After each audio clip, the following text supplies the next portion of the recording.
All right, so we're going to be talking about abortion today. We could just as easily be expanding this to not only the subject of abortion, but also reproductive, the ethical or moral value of, or ethical or moral evaluation of certain reproductive technologies as science continues to evolve in this area.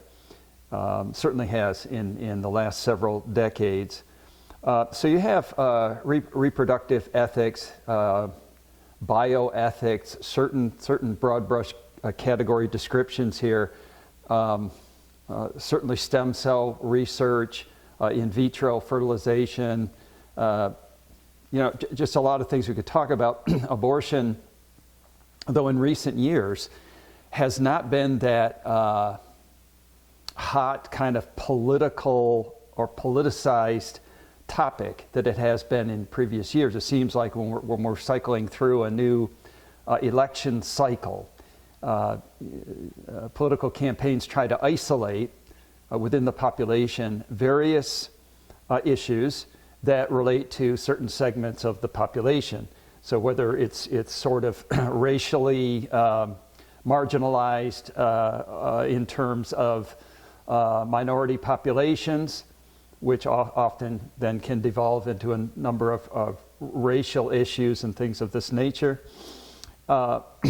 to economic issues, which has to do with jobs and what sector of the economy is going to benefit, and just a whole range of things. And there was at one time, the whole idea of pro-life issues and all the bioethical issues and things of this nature, which wasn't that awfully long ago. So abortion hasn't gone away per se.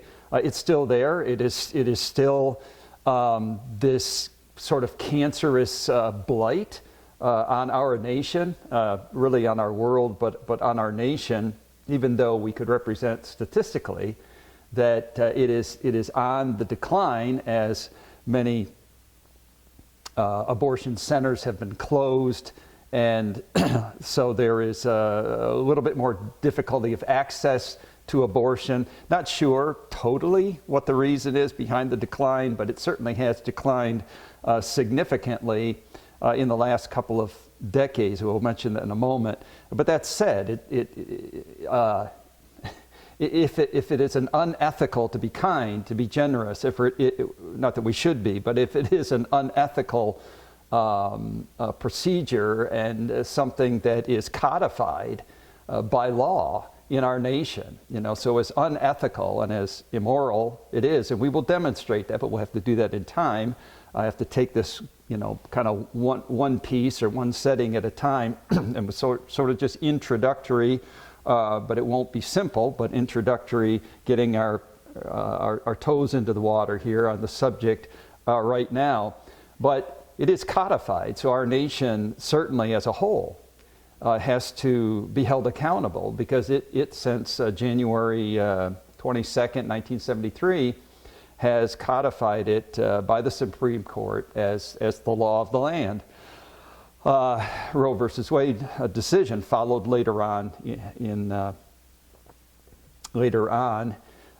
the year by Doe versus Bolton, which added just more strength, more definition, more accessibility, more parameters to abortion, if you will. Okay, so yes, serious business, really. It's sobering. I can tell you, I'm not thrilled to talk about it, but we have to. And I think the best is to be informed as believers in a society where it is the codified, written, law of the land. And that to say, as we've said many times so far, merely because something is legal doesn't make it moral and doesn't make it ethical. So I have, and you'll notice in your, there's in this week's module, under the lecture here, that you're viewing right now, if you look, you're going to see just numerous, but there might be 30 different articles and things, and I just uploaded a bunch more this morning, and I could just continue to do that. And these are literally for every single subject. There are just so many contours to it in a subject like abortion. So I have picked some for you that if you yourself are trying to make a lecture or trying to make a study of it, not so much a biblical study, that also, but a more broader study. If you're trying to teach those outside the church, what is sanctity of life anyway, and how to put this notion of abortion in context. Now, I've taught this subject in secular classrooms, that is to say, at a secular community college for a number of years, and dealt with it in a rather objective way, at least just to try to put the facts out there. The facts enough are startling, let alone trying to draw some spiritual connotation to it, or even moral connotation to it. And in the secular world, I could tell you that the morality of abortion, will be heavily on the side of my rights as a woman. My rights as a woman over my body, to do with my body, and how dare anyone create any standard that deprives me of the rights due to me over my body. That kind of thing. It might be seen in that realm, the morality of it, or it just may be seen in the realm of what then an abortion could mean in terms of one's life. If by, and so we've talked about consequentialism, we've talked about situation ethics, we've talked about utilitarian ethics, and so on.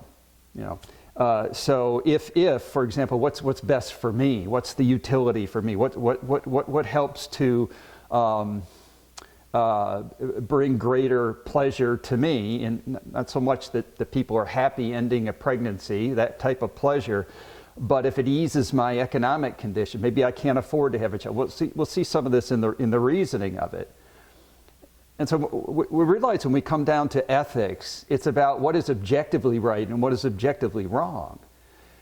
Sometimes doing the right thing is costly, and doing the wrong thing, for example, and compounding it by a number of additional wrong things simply to benefit oneself is certainly not ethical thinking as well.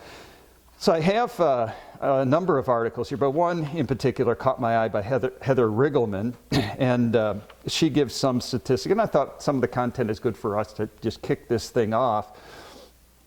And she's talking out of her own experience, one who understands abortion firsthand and also understands what it is to experience the grace of God in terms. And this is the underside of this a little bit too, or maybe the underside of the grace is always the sinfulness of man. But there is no sin that cannot be forgiven in this regard, and so.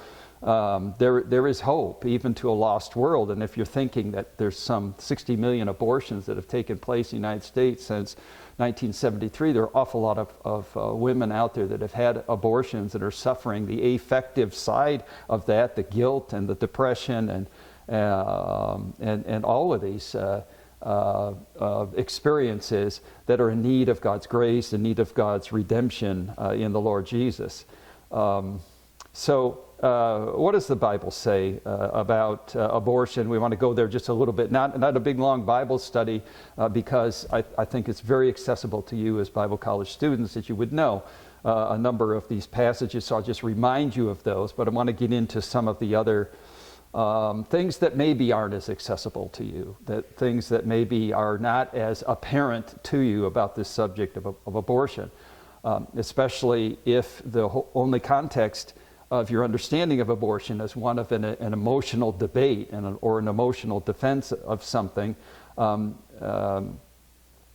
So more fact oriented on this side than more Bible study oriented, because that will be the easiest case to make, right?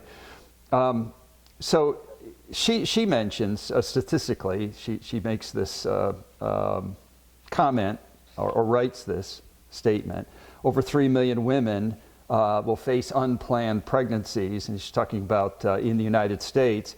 So I'm having to date this then, even though it was published like 2020, July 22nd, 2020, but these statistics are old.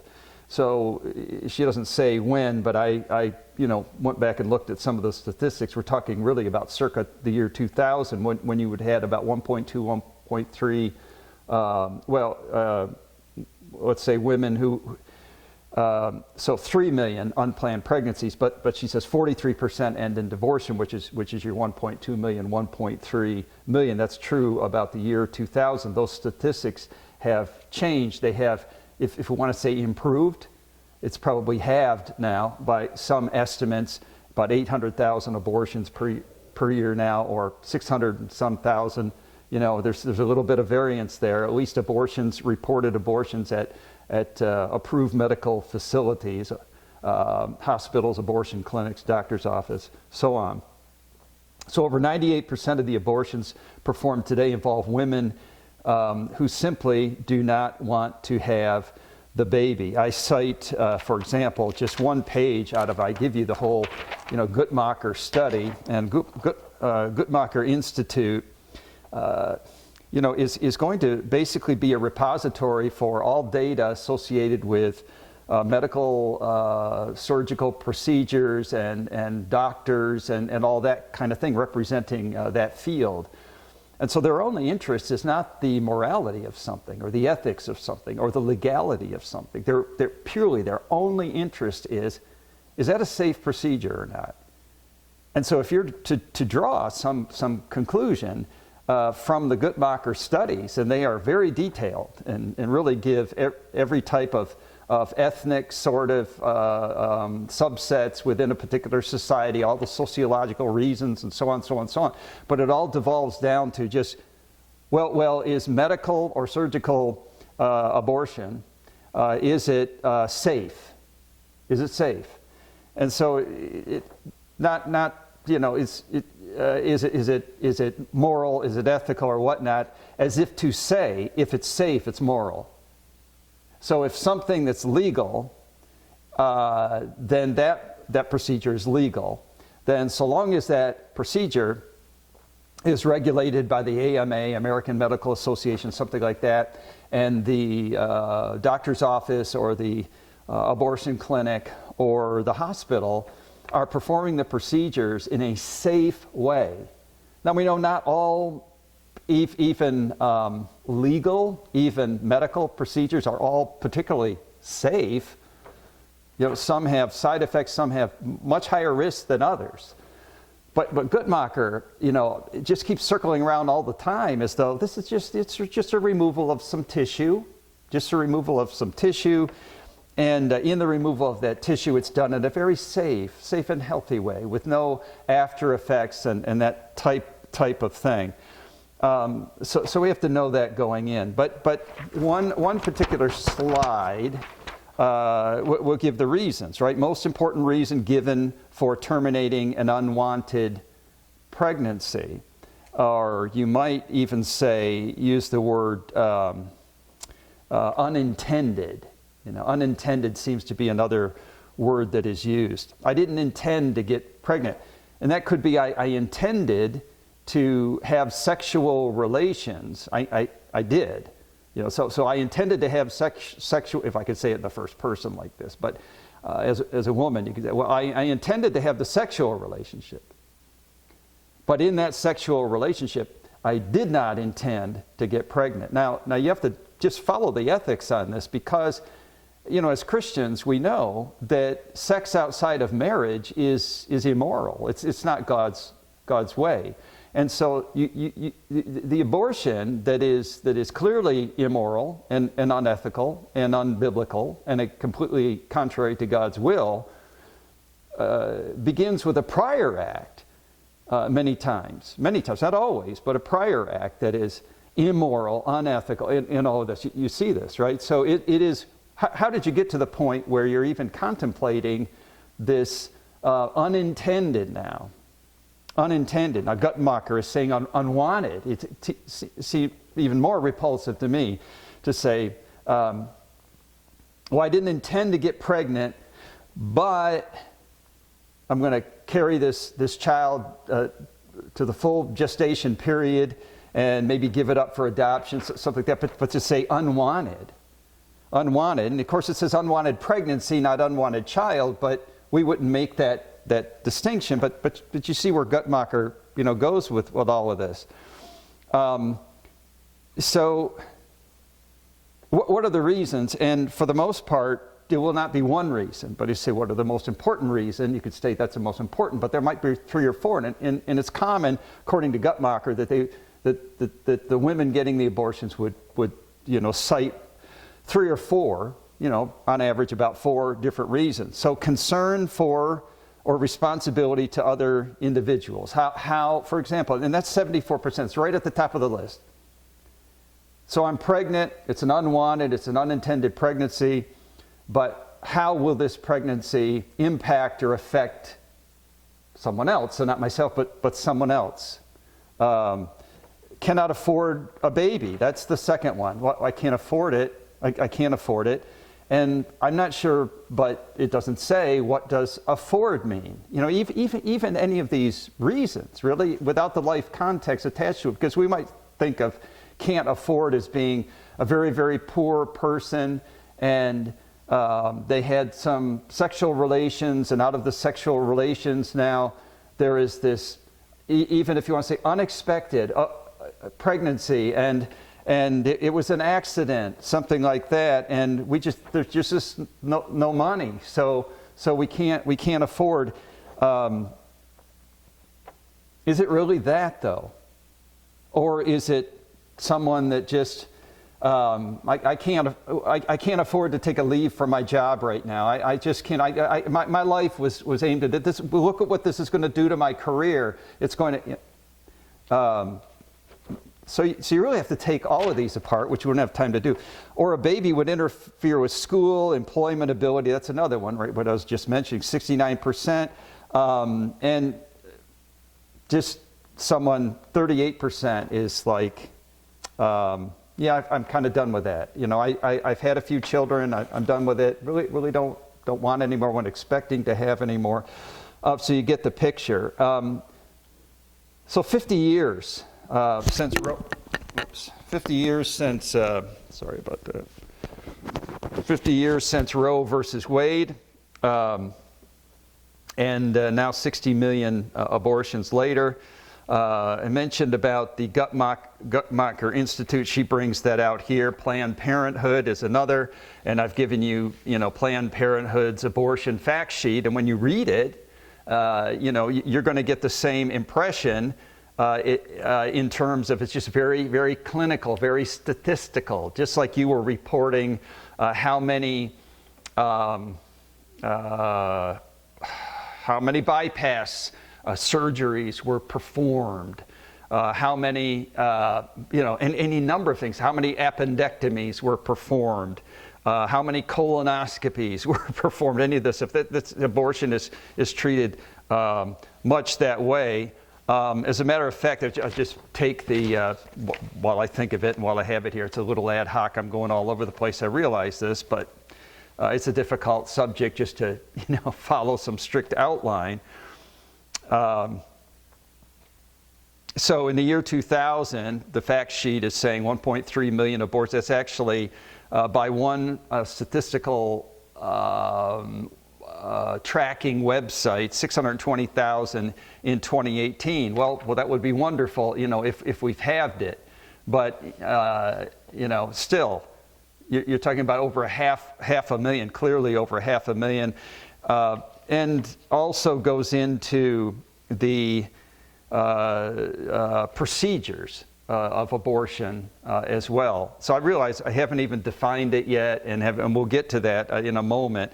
But one of the most common procedures that is for the abortion itself, and probably getting ahead of ourselves because we haven't even defined it yet, but I think you intuitively know what I mean when we refer to an abortion, the expulsion of this genetic material is how secular world will look at it, this tissue, this genetic material, this embryo, this fetus, it's either medical or surgical, right? So medical, and I've given you an article on the abortion pill, for example. That's medical, right?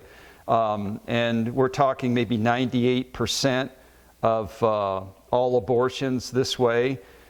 I want to make sure I come back to this discussion of the emotional, mental side of it. But so this article will tell you, it's just one of many, but this will tell you just how a medical abortion is done. So you have medical and surgical. The medical, so I won't give the name of this particular drug, but you take the drug that blocks progesterone. You take that drug first, and progesterone is basically a drug, it is basically the hormone that supports the pregnancy. So if you the first thing you have to do is to block that progesterone. I'm not a medical person, obviously, but this is kind of a two-step thing in this abortion pill.